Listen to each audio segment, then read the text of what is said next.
In the 1800s, there lived a young girl named Mary. An illness washed over the place where they lived, making people drop dead after a short period of time.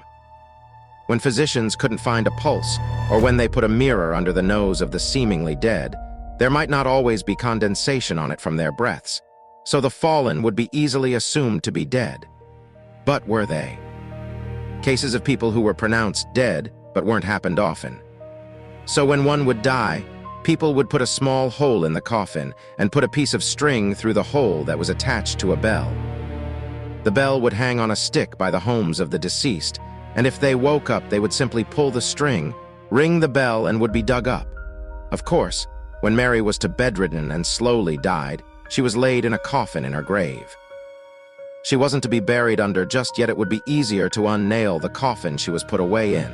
The string and the bell was of course on hand. Days passed, then up to a week. Her parents never left the house, wishing with their very being that their sweet Mary would awaken again.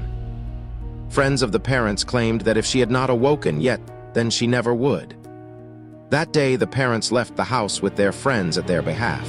When her parents had gone, a neighbor came and began to fill her grave, string and all, just in case she would wake up if she was still alive, and if so, before she suffocated.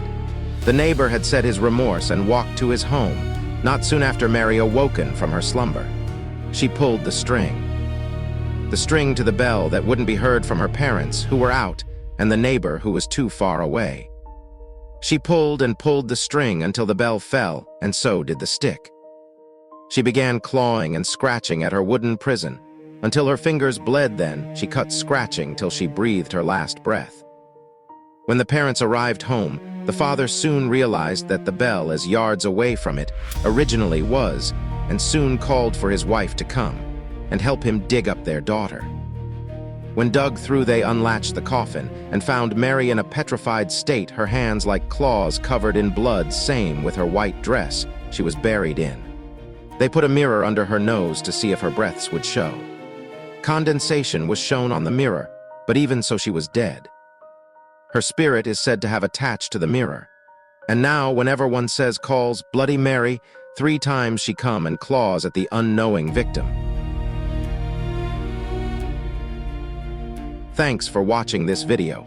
Make sure subscribe to the channel to get more videos like this.